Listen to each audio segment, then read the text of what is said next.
por escrito. Por escrito. Radio Anáhuac 1670 AM. Bienvenidos a un programa más de Por Escrito. Estamos en Radio Anáhuac 1670 de AM. El día de hoy nos acompañan... De muchos manteles largos, aquí está Cecilia Durán Mena felicitando a Juan Carlos Padilla porque mañana es día de su cumpleaños. ¿Cómo están? Me da muchísimo gusto saludarles y me sumo a la felicitación de sus 49, ¿verdad? De sus 39 años de Juan Carlos Padilla.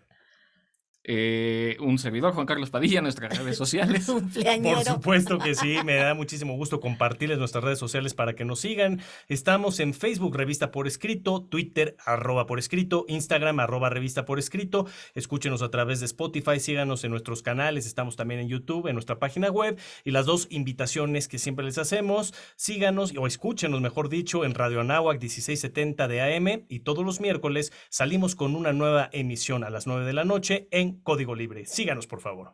Estaba pensando cómo introducir el programa, pero pues, es un programa un poco solemne. Por otro lado, ya regresamos a la cabina de radio. Estábamos como un poco, tuvimos que emigrar, pero estamos de regreso y eso nos da mucho gusto. Vamos a ver cuál es el pretexto literario del día de hoy.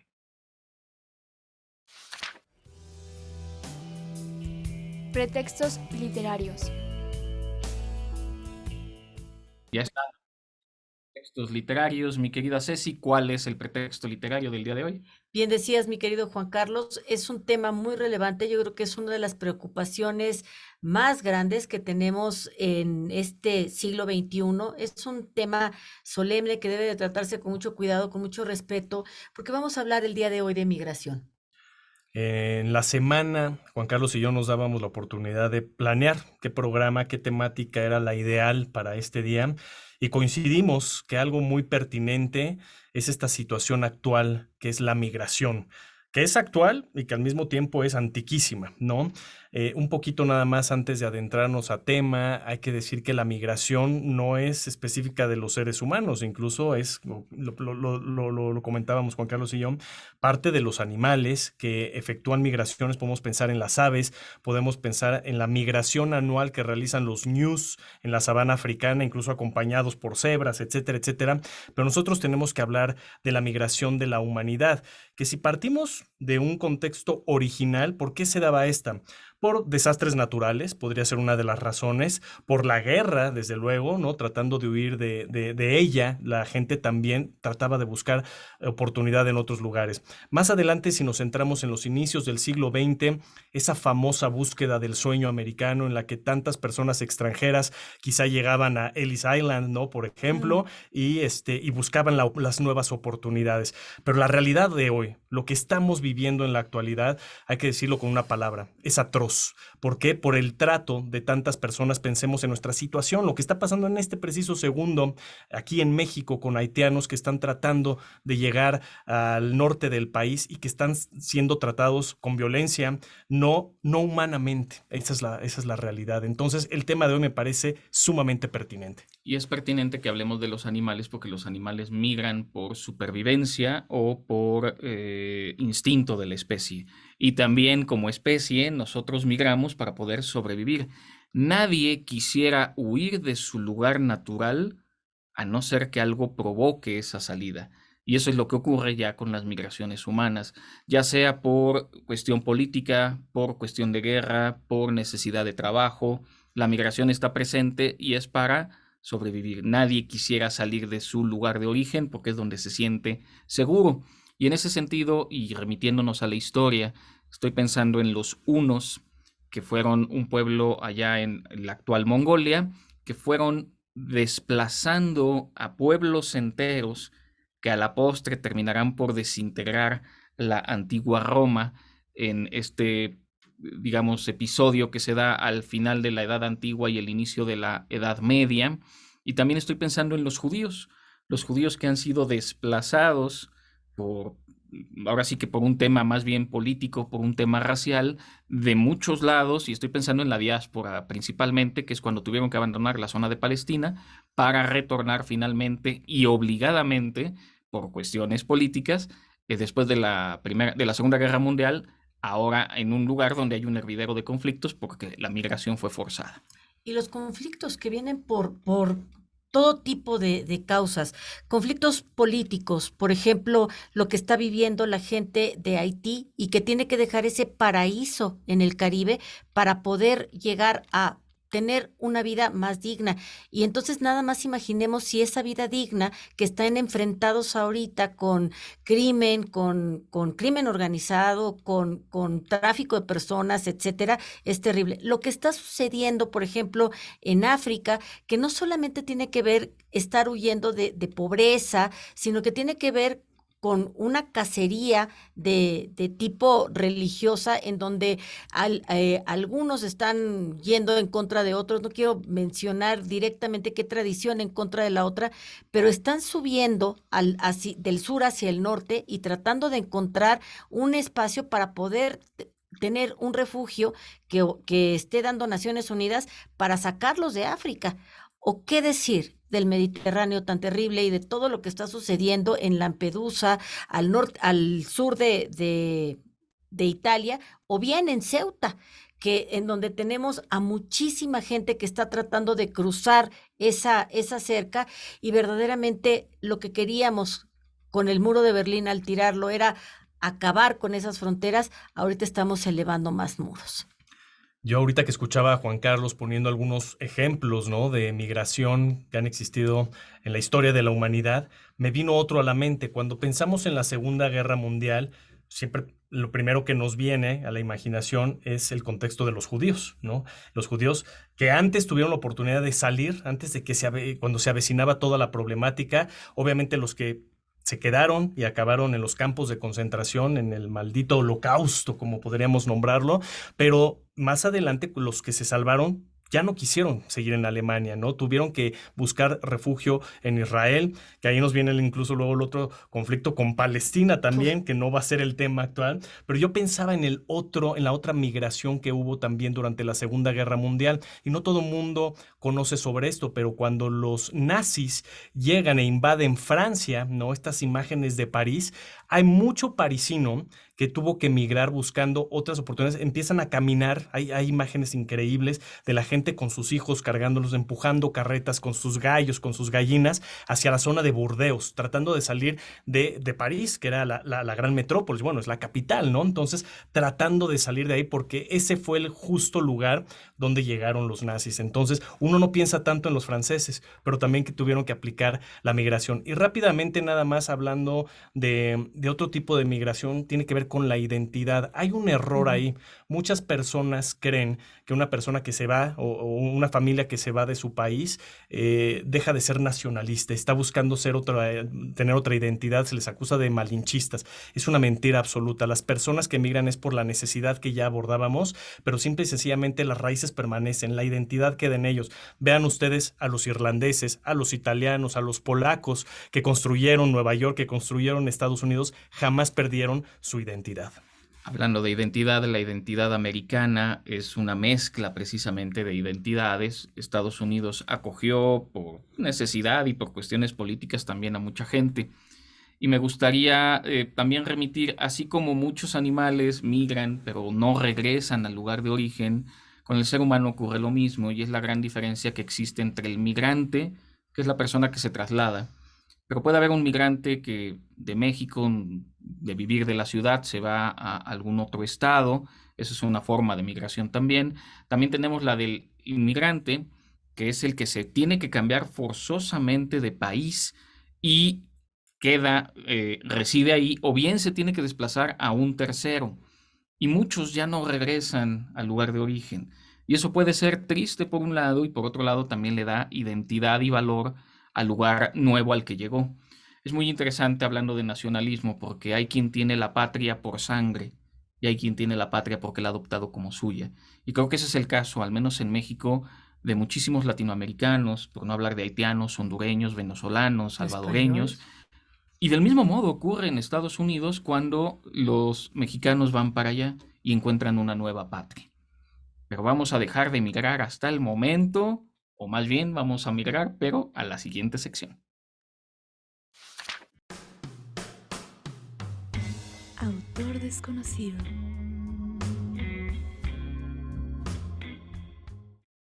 En este programa que ha sido verdaderamente entrañable, no quiero que pase como algo desconocido las patronas, que son, híjole, un ejemplo que deberíamos de seguir. Las patronas es un grupo de mujeres voluntarias de la comunidad de La Patrona que se encuentra en la localidad de Guadalupe, en el municipio de Amatlán de los Reyes, en Veracruz.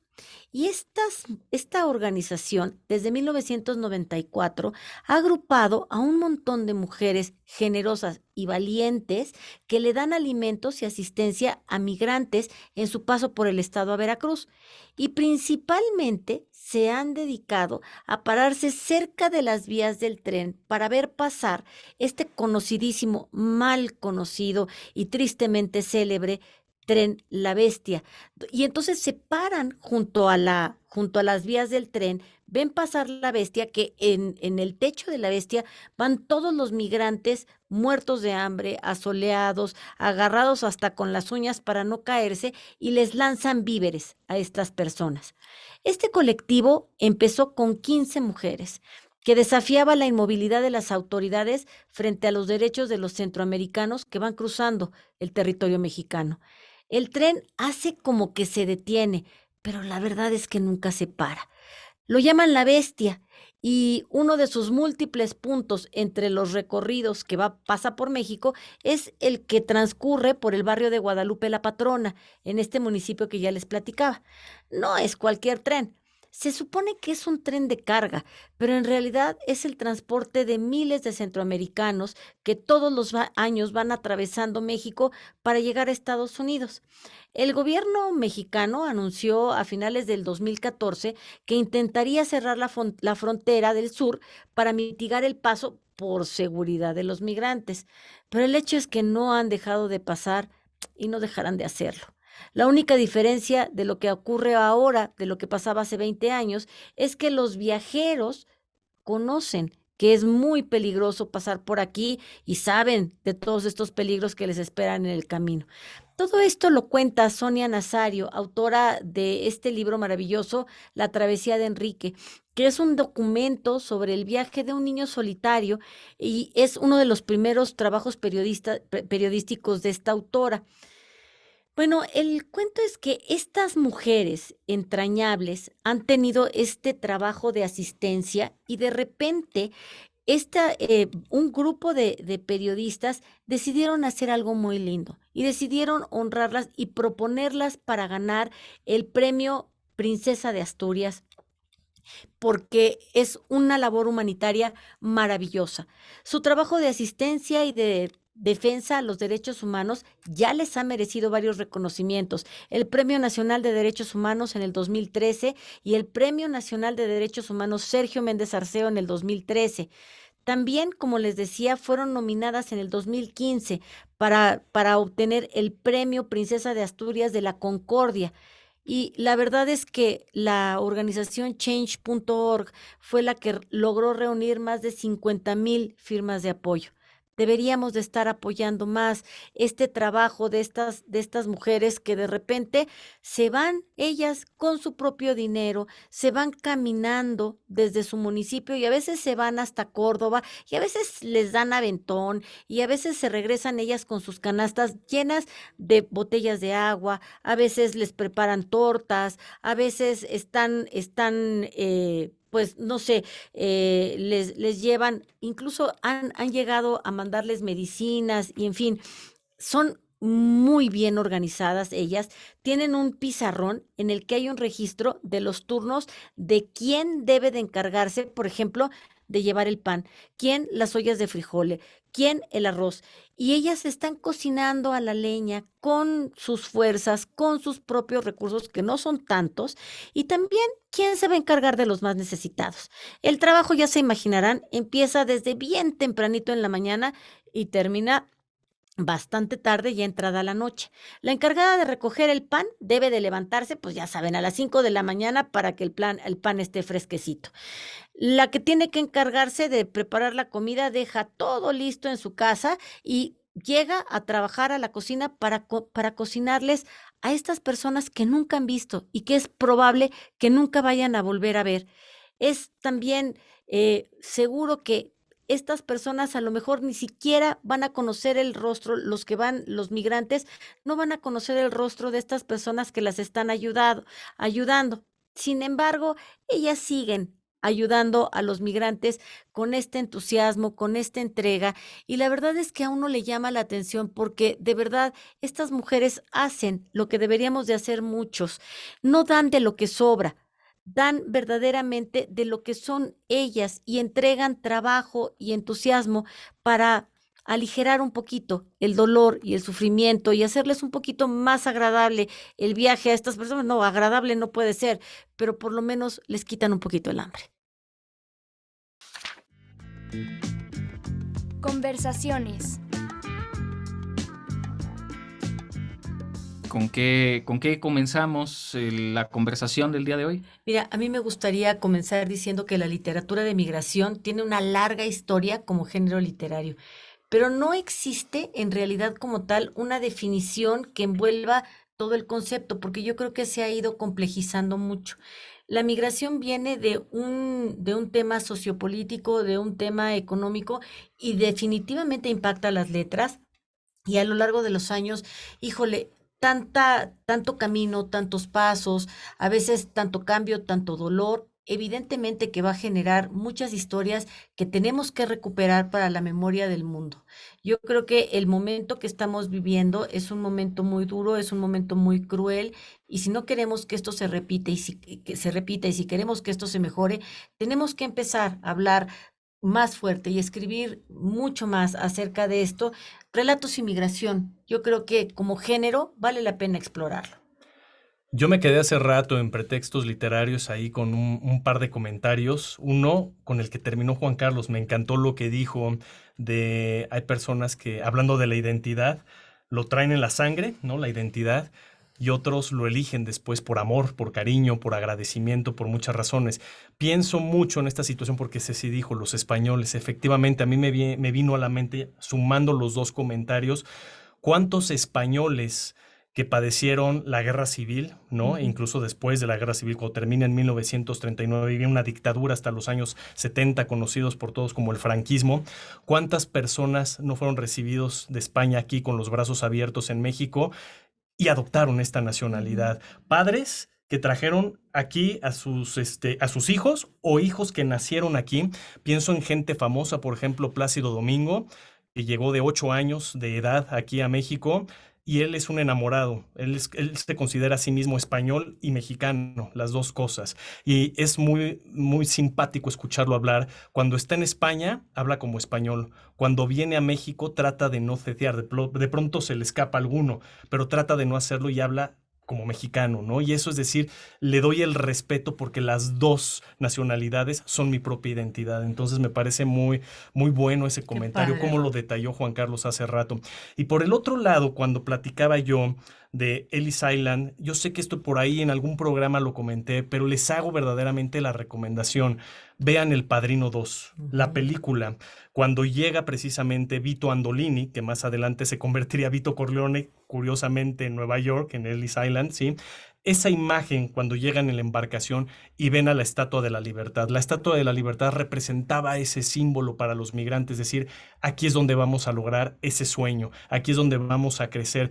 Y acompañado de una fotografía extraordinaria de Gordon Willis, la música de Nino Rota y por supuesto la dirección de Francis Ford Coppola, es una imagen inolvidable, melancólica, nostálgica de cómo se transmite ese sentimiento de un migrante. Aprovechando ya el comentario de Ellis Island, hay un museo que es el Museo de Inmigración en Ellis Island, Nueva York, porque es ahí donde precisamente llegaban antes de desembarcar ya, digamos, en el continente.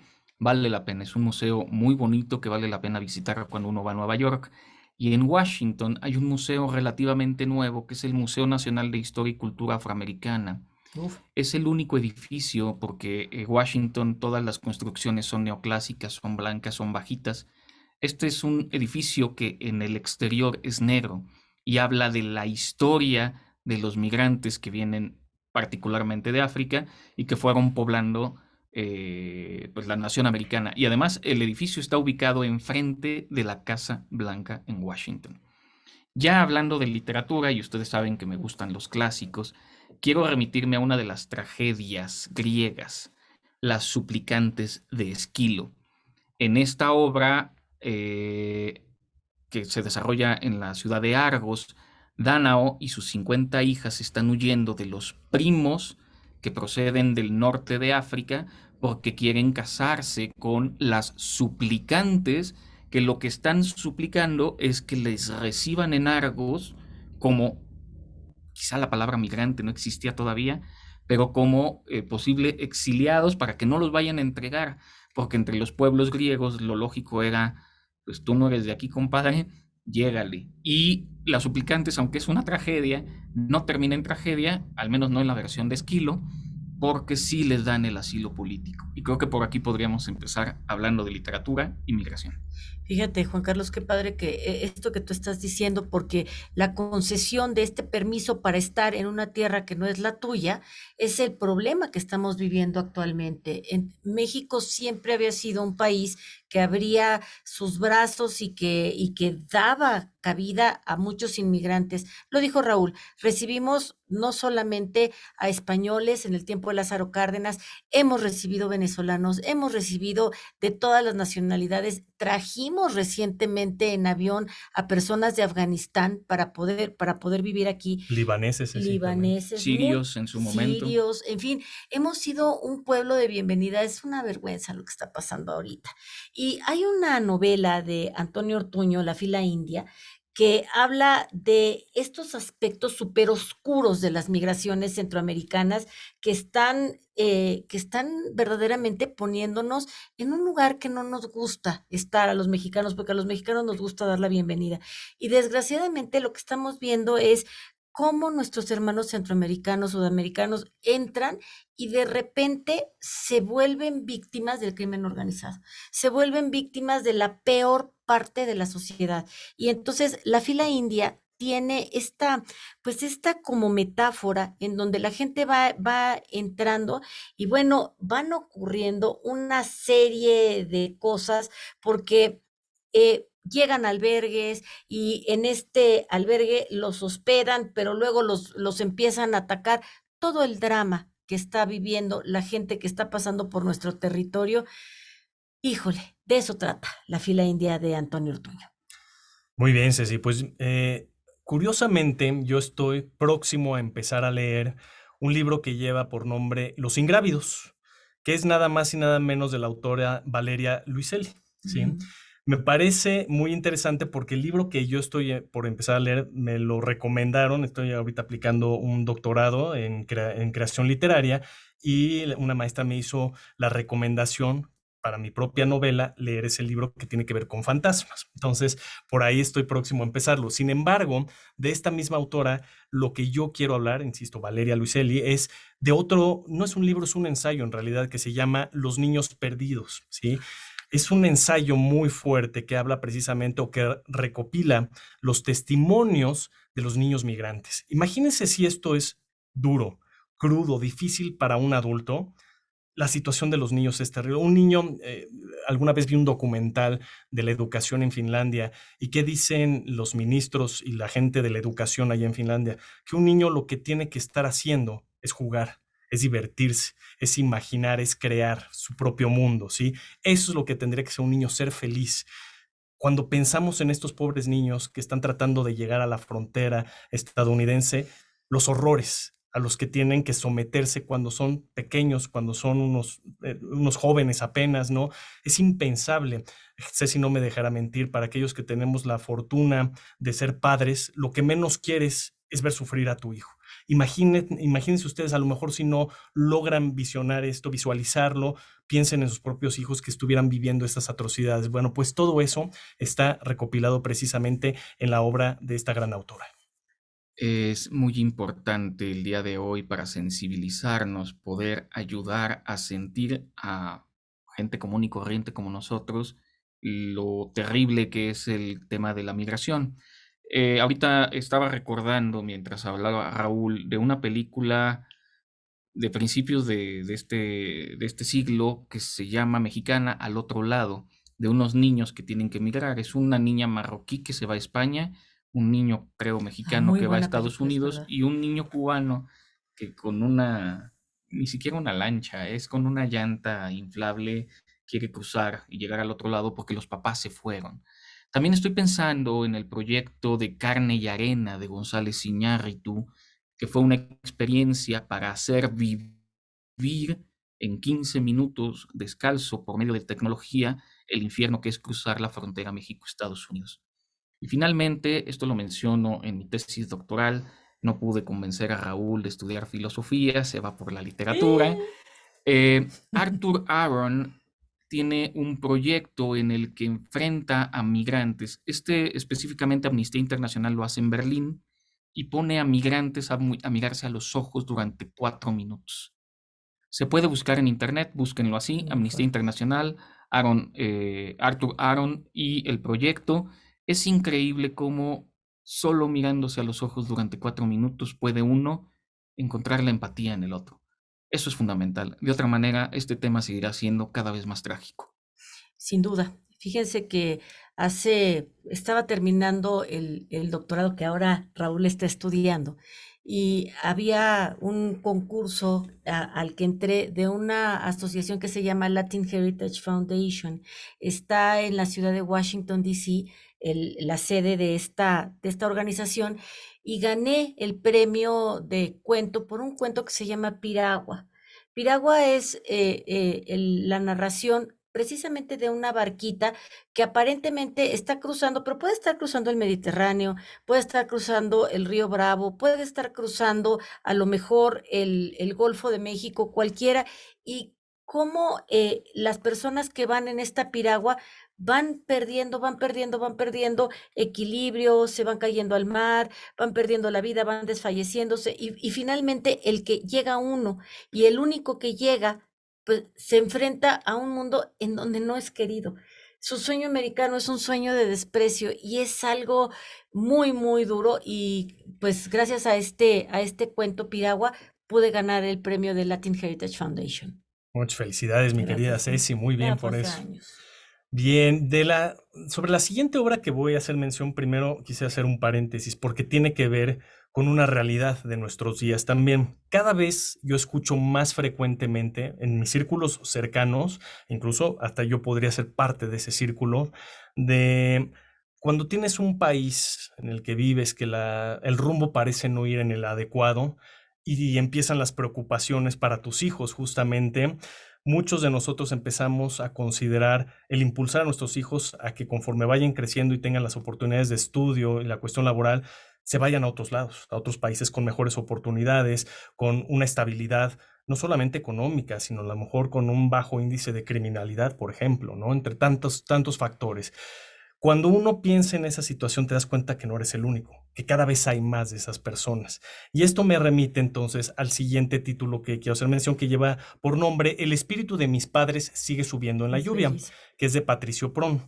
No estoy diciendo que necesariamente los factores que llevaron a este personaje, al personaje central, a irse a otro lado tenga que ver con lo que yo ya mencioné, pero simple y sencillamente de eso trata la historia, de una persona que vive en otro mundo, en otro país del mundo, y tiene que regresar a su casa en Argentina porque su padre está enfermo, está prácticamente ya en los últimos momentos de su vida. Entonces regresa para despedirse de él y empieza a confrontar muchas situaciones emocionales, hacer investigación sobre quién realmente fue su padre, en qué pensaba, qué quería, de dónde venía, ¿no? Esta conexión emocional que hay con el hogar. Y esto es a lo que quería conectar todo esto. No importa dónde te vayas, no importa dónde vayas a vivir, y si incluso vas a terminar viviendo más años en ese lugar que en el lugar que naciste.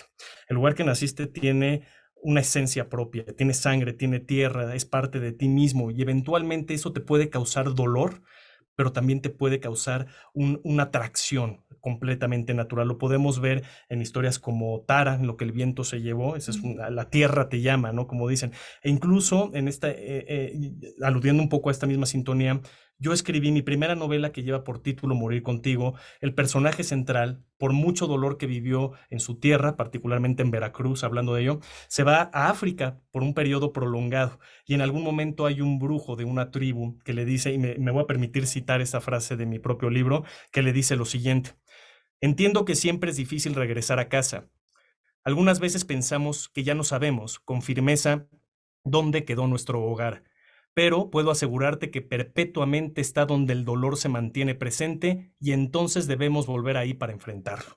A veces tienes que regresar para enfrentar tus propios dolores y salir adelante.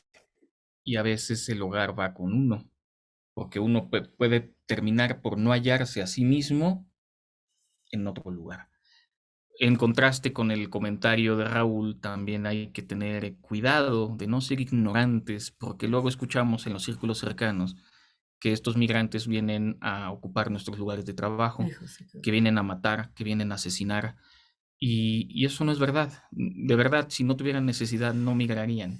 Sería muy extraño un personaje que hiciera eso. Y en ese sentido hay que leer mucho, y esa es la invitación en este programa, a no ser ignorantes y no tener este tipo de sesudeces contra los latinoamericanos. Nos quejamos mucho de lo que ocurre en la frontera norte y en la frontera sur somos igual o peor. Voy a remitir, es que también pensaba mucho si el exiliado es un migrante y de alguna manera lo Sí, es. ¿ves? Y estoy pensando en Vladimir Nabokov para darle el dulce a Ceci. Las mejores obras de Nabokov son en su periodo ruso, en mi opinión. Después, en su periodo europeo, baja mucho su calidad y se recupera un poco en Estados Unidos. Pero es precisamente un hombre que ya no regresa a su tierra natal, es una gran pluma que vale la pena leer, aunque sus mejores obras sean las de juventud. Y estoy pensando en Eduardo Galeano. Eduardo Galeano, exiliado, estoy leyendo un libro muy bonito, lo estoy leyendo muy despacito, se llama El libro de los abrazos, donde él cuenta anécdotas de todos estos lugares de Latinoamérica que él va viajando mientras está en el exilio. Wow. Pues verdaderamente también la premio Nobel de literatura de hace 2 años, Olga Turchakov, no sé cómo se pronuncia bien ese apellido. Ella tiene la última novela que ella escribió, Los inmigrantes. Es un libro difícil de leer, pero ella, al revés de lo que hemos estado platicando, ella está enojada con Polonia. Ella está furiosa porque Polonia como que empieza a expulsar a sus hijos favoritos. Sin embargo, ella tiene un amigo que sí se quiso quedar en Polonia. Ella logra salir hacia Estados Unidos y allá vive, allá se casa. Ella es una médico cirujano muy, muy famosa, pero tiene que regresar a Polonia a cumplirle una promesa a uno de sus mejores amigos. Y es brutal, es así descarnante lo que ella está describiendo. No les voy a quemar cuál es la promesa que ella tiene que ir a cumplir con su amigo, pero habla de todo lo que ella tiene que estar haciendo para regresar a su casa. Simplemente es como 2 planos de narración. Uno, el flashback que ella tiene que hacer para recordar por qué se fue de esa casa, y por otro lado, toda la serie de conexiones para tener un boleto barato para poder regresar a Polonia. Muy interesante lo que hace esta mujer. Y yo, pues ya para ir también terminando los comentarios, porque se nos va acabando el tiempo, rápidamente quisiera hacer mención de otra obra. En este caso, bueno, a mí siempre me han gustado, lo que más me gusta leer son novelas. Me encanta la ficción, pero sobre todo, diría Gabriel García Márquez, cuando está combinado con la realidad y obtenemos el fabuloso realismo mágico, ¿no? En ese sentido, hablar de un bestseller que se llama El sol también es una estrella, de Nicola Jung. En este sentido, habla de la historia de familias migrantes, pensemos jamaicanos por un lado, viviendo en Nueva York, por el otro lado, coreanos americanos, ¿no? ¿Y qué pasa con estas personas que tienen a sus hijos ahí? Lo que tú quieres como padre, algo que ha sido recurrente en mis comentarios, es precisamente lo mejor para ellos, y que si ya les brindaste la oportunidad de, lo pongo entre comillas, de ir a un mejor lugar, tú quieres que hagan lo que tú pensaste. Pero ¿qué pasaría si tu hijo quiere seguir el rumbo de su propia vida, tiene sus propios ideales, sus propios objetivos? Y de eso trata precisamente esta historia. Son 2 adolescentes, Natasha, que es de la familia jamaicana, y Daniel es el coreano-americano, se enamoran. Sin embargo, hay un ultimátum por ahí en que a ella la van a deportar justamente, ¿no? Entonces, esta historia se vuelve muy fuerte entre lo que realmente acontece en los Estados Unidos, pero también la parte de ficción. ¿Qué pasaría si estos 2 chicos se enamoran? ¿Cómo van a sobrevivir a ello? Entonces, esa es la parte interesante.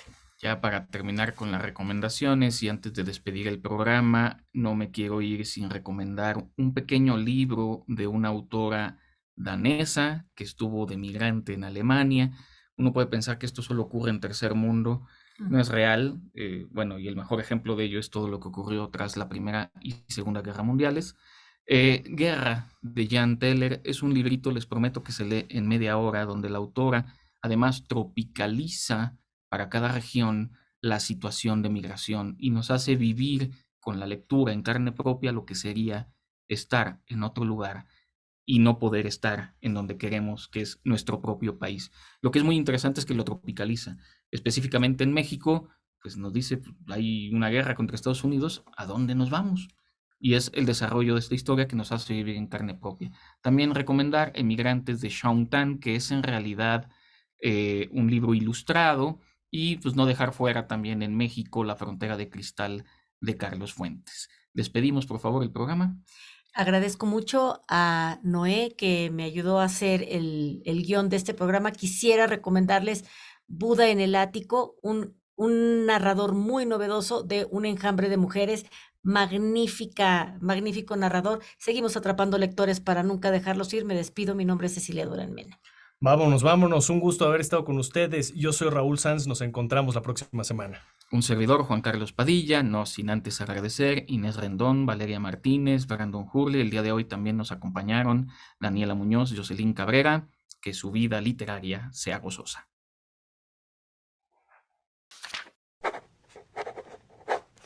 Ultimátum. Ten siempre a Ítaca en tu mente. Llegar allí es tu destino, mas no apresuras nunca el viaje. Mejor que dure muchos años y atracar, viejo ya, en la isla, enriquecido de cuanto ganaste en el camino sin aguantar a que Ítaca te enriquezca. Camino a Ítaca, Constantinos Petru Cavafis.